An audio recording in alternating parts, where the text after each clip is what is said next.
Hey, what's up, everybody? It's Matt here with Tanks Lawn Maintenance. It is currently 7:53 a.m. Monday morning, April the 15th, 2024, with the year of our Lord, and it is tax day, guys. Y'all get your taxes done, man. Have you done your taxes yet? The better question is, are you going to do your taxes? Y'all get your taxes done, man. Be right. Do the right thing. But anyway, man, just want to hop on here real quick and give y'all a little quick first impression of the Toro recycler. I'm sorry, the Toro Turfmaster HDX 30-inch. The one that my wife bought me for, well, the one that my wife allowed me to buy Saturday. I'll tell you this, and I want you to keep this in mind as I'm going through this initial impression. I live on a hill, okay? I live on a hill, a steep hill, and my backyard is very imperfect. There is a huge low spot in my backyard where water collects.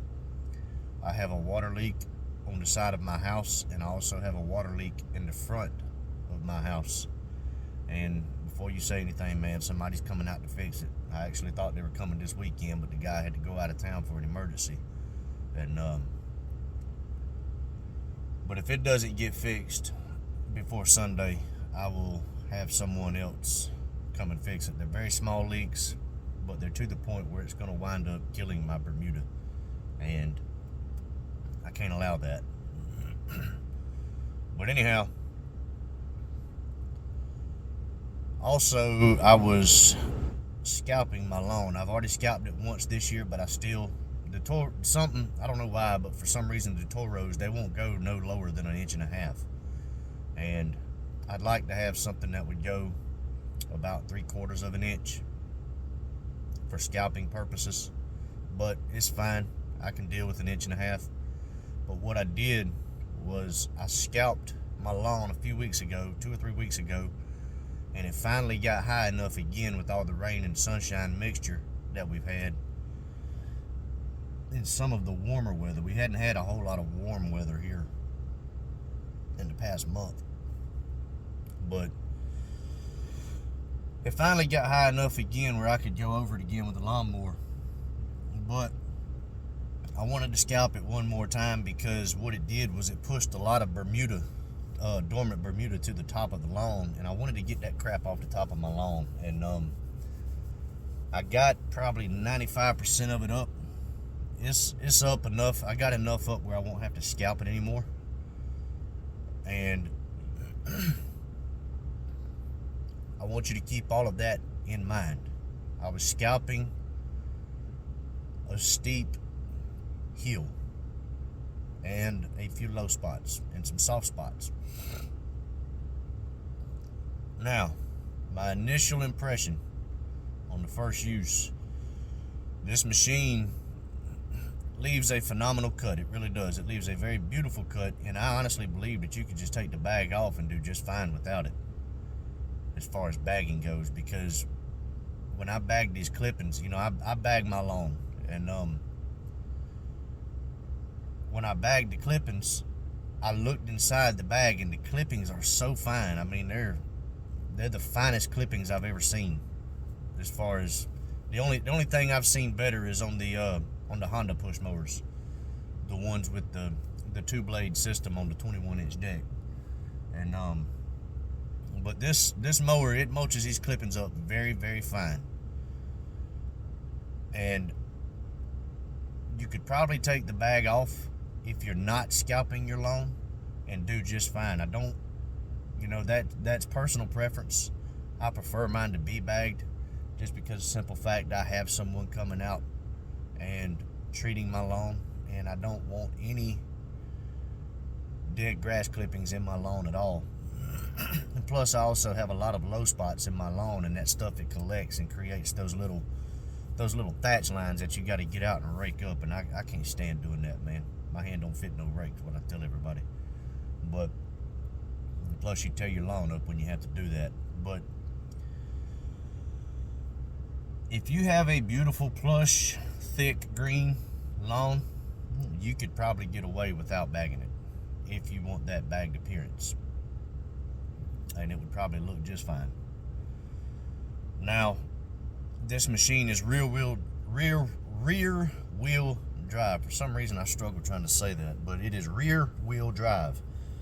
Now the recycler is front wheel drive, and that is what I am used to, is a front wheel drive machine. So that is taking some getting used to. Anytime you mash the bell to engage the transmission, the self-propelled feature on there, you have to be careful, because you will pop a wheelie and it does affect your cut quality of your lawn. And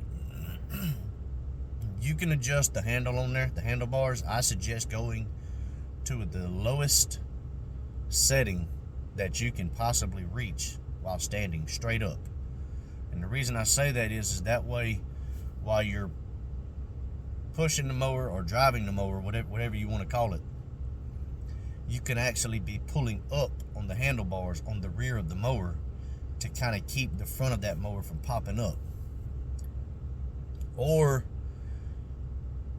I haven't looked at it to see what I could do, but you could possibly put a counterweight on the front to keep it from lifting up. And I haven't looked into that to see what I could do, but I do need to figure something out about that. I'm probably just going to lower my handlebars. But another thing, this bag, man, look here. This is unlike any bag I have ever used on a mower. Normally, when the bag is about halfway full or 3/4 of the way full, it won't pick up any more clippings. You can always tell on any bagging mower when the bag is full, because when it's empty, or when there's airflow in the bag gives that inflated appearance because there's airflow in the bag. But if the bag is full, it looks deflated. This mower with the recycler, with the Troy build I used to have, and with the Honda I had a long time ago, I could mow my grass. I had to dump the bag 3 different times with each of those bags. I had to dump the bag 3 different times to mow my lawn. With this bag right here, I can mow my entire lawn on an empty bag. And it's about to get a whole lot better because the scalping is done, and I will continue to, from this point forward, I will mow my yard at 2 inches. I mowed it all the way down to 1.5 yesterday. But the thing about that bag is, when it gets full, you don't realize it's full, man. And when I say full, it gets full, buddy. And that bag is heavy. It is heavy when you fill it up. It really is. I think it's 2.6 bushels. And for it to just have one handle on it, that's a heavy bag when it's full. So what that does is it puts more weight in the rear of the mower, which causes it to pop up when you mash the bell to engage the transmission or the drive shaft, whatever you want to call it.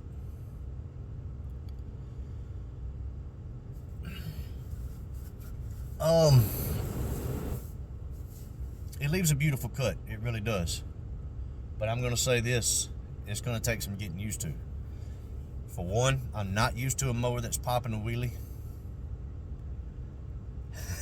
I'm not used to a bag that is that heavy when I'm cutting, which it won't be that heavy no more this year, but it will be at the beginning of every spring, at least twice, because I always scalp my lawn twice when I mow my grass for the first time of the year.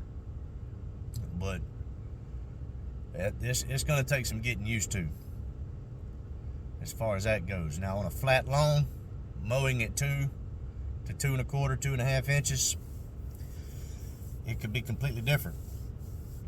I don't know. We'll see. I'll let you know that today, because I actually have 3 that I'm going to use it on today. They like their lawns mowed or bagged, and I want to see what it does on flat lawns with no imperfections before I can give a complete judgment on that. I can tell you what it does on a hill, And I'm that guy, you know. I'll go up the hill, I'll go sideways on the hill, and I'll go diagonal across the hill. I mow my lawn in 4 different directions, and I switch directions every single time I mow. I go horizontal, I go vertical, and I go diagonal both ways before I go back to horizontal. And I do that because I do not like to create drive tracks in the lawn. But also, it is a 30-inch deck. It's not a 21, 20, or 22-inch deck. So that's something to take into consideration. There is just a tad bit of hovering and a tad bit of scalping if you have any imperfections in your lawn. You need to take that into consideration, and that is something that can be cleaned up with a weed eater in just a few seconds. There's nothing to write home about, but if you want your lawn to look pristine, it is something to take into consideration. Now, it's still kind of shady out here right now, so I can't really show you the cut quality of it. Maybe this afternoon I can maybe just give you the appearance of it after the cut. But and my lawn is not perfect right now anyway. I've got some water leaks that desperately need to be repaired, and I'm actually going to do some lawn leveling over the course of the summer, and probably within the next 2 or 3 years I'm going to resod my entire yard. But I've just got a lot of roots and imperfections in my lawn, man. But also, with the bell that engages the clutch or the drive shaft or the transmission, whichever one it is, I haven't broke into this mower yet to dissect it and see what all makes it go and all that. But I'll do that later on. I'll figure it out. But I want to say this about the bell. That bell is very stiff. It's almost like getting a new vehicle that has a stiff gas pedal. You've got to feather that bell, because I'm telling you, 1.5 miles, 2 miles an hour on the Toro recycler is completely different from 4 to 4.5 miles an hour on the Turfmaster. And I could just imagine how it would be with the Time Master, which I think the Time Master is front wheel drive. And so you need to be careful when you mash that bell, because that mower will take off on you. It really will, and it's going to pop a wheelie when you do that. You can't just get out there and mash that bell full speed. You can't do that. You got to feather it. And I really wish it had something like the personal pace that the Time Master has. I think that would be a lot better for the Turfmaster. But evidently, it's a feature that is real finicky and cheap. I ain't gonna say cheaply made, but it's not gonna stand up to the abuse of commercial mowing, especially if you have a crew, someone that's not going to take care of your equipment like you will. But my overall first impressions is, for my lawn, I really feel like I need to go out and get another mower for my lawn, just because I'm mowing a steep incline and it is hard to keep the front of that mower down. I'm going to look into it. I'm going to try to figure some things out to see what I can do to keep from popping a wheelie. But me living on a hill, there is no just rolling this or pushing this mower. It's a heavy mower. It's a 200-pound mower. I'm not pushing 200 pounds up a hill. But if I can't get something figured out about the wheelies, if I can't figure out some sort of counterweight to keep it from popping a wheelie like that, I can really see me going out and buying another Toro recycler, because the Toro recycler is a great mower. And I actually gave that mower to my mom, because I'm going to be mowing her grass every other week, but the weeks that I'm not mowing it, she's going to mow it. And her cheap Troy-Built, very old, probably 15, 20-year-old mower kicked the bucket the other day, so I just gave her my recycler after we bought the Turfmaster. But it's all good, man. It's a $600 purchase. You know, nothing to be worried about. But yeah, if I can't figure something out about having a counterweight on the front of the machine, mowing this steep hill on my property, I will go out and buy another mower for my property only.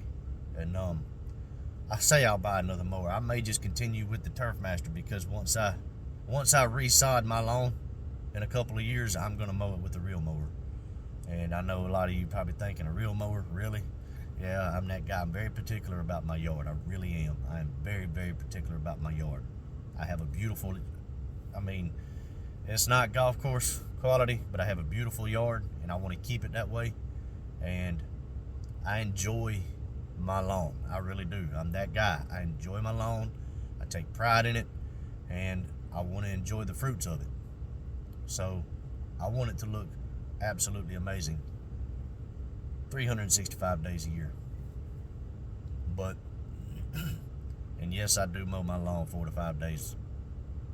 I know you're probably thinking that's crazy, but that's actually what you're supposed to do with Bermuda lawn. You're supposed to mow it every 4 to 5 days.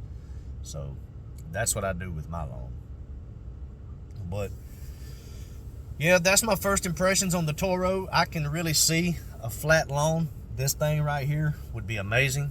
And I'm gonna let you know probably at the end of the week, because I do have quite a few lawns that I'm gonna use it on this week.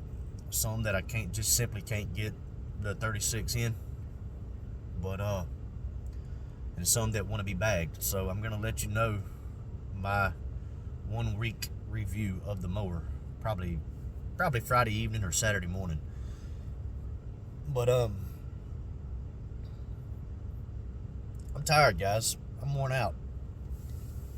I did a lot of yard work at my house yesterday. I had 4 boxwoods in front of my porch that caught wilt, and the root system on those things was extremely deep.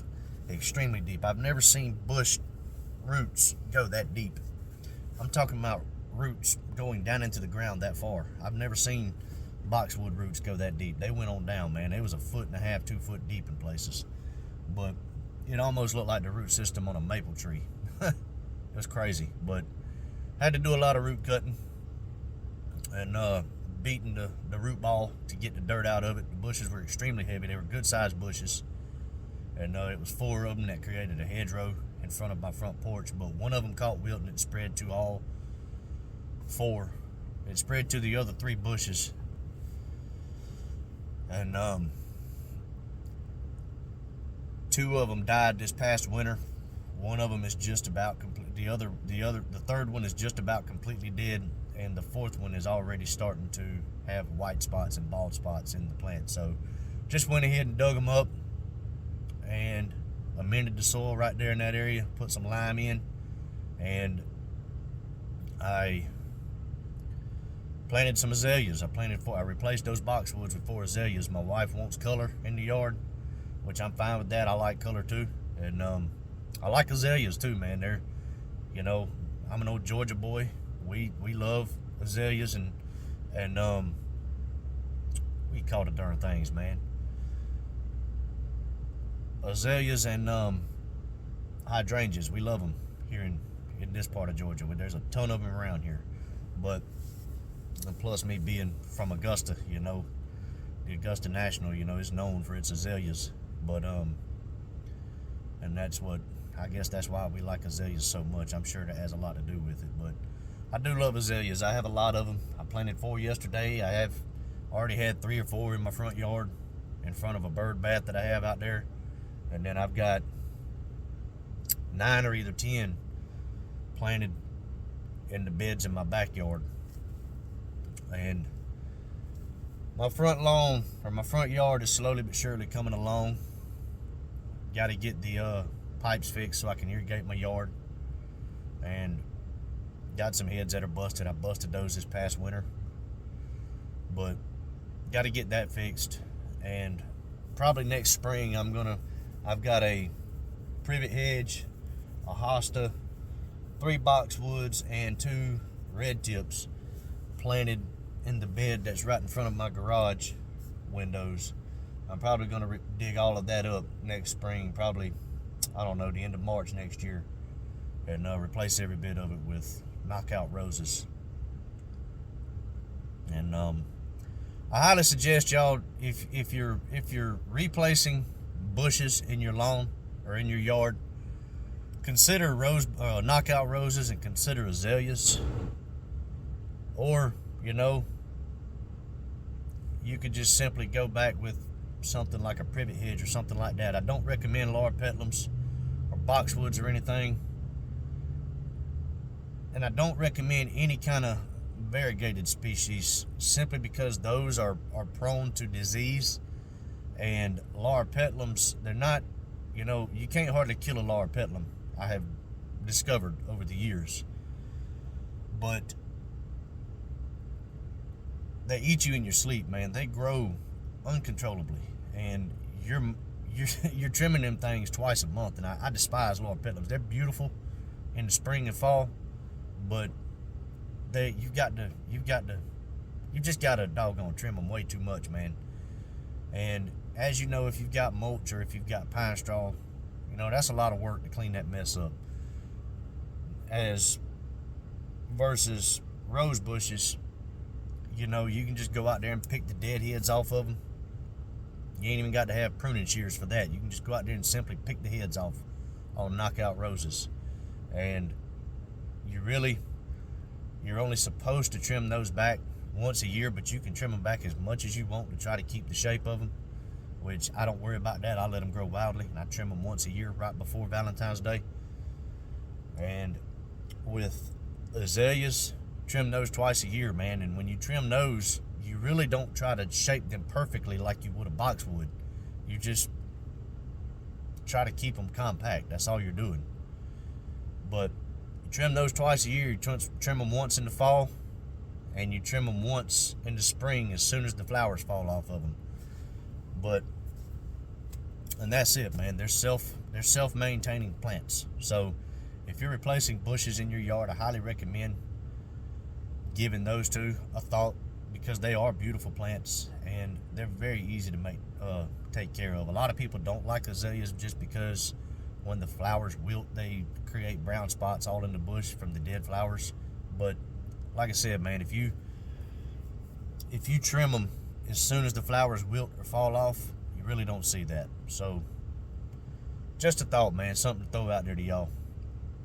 But I've got to get after it. It's 8:15. I've got 6 properties today, and all I'm doing is mowing, man. That's all I'm doing. And I should be done by about 12:30 today. They're all in my neighborhood right here. I'm not in a big rush. I'm really just wanting to see what this turfmaster is going to do on these flat lawns. But anyway, man, it's Monday morning. It's tax day. Y'all get your taxes done. Y'all get after it, get to work. And hey, man, it's the beginning of the week, and I wish y'all an absolutely blessed and prosperous week, man. I really do. To all of y'all that are just starting out for the year, you've only been mowing for about 2 weeks this year, man. Hey, here's to 2024, man. Cheers to you guys. And for all of you that are just starting your business up, hey, man, good luck to y'all, and hats off to y'all for having the guts to get out there and try to do something that a lot of people are just scared to do. But anyway, man, I'm going to hop off here. Y'all have a good one. And until the next one, y'all keep cutting that grass and keep making that money. I'll let y'all. Bye.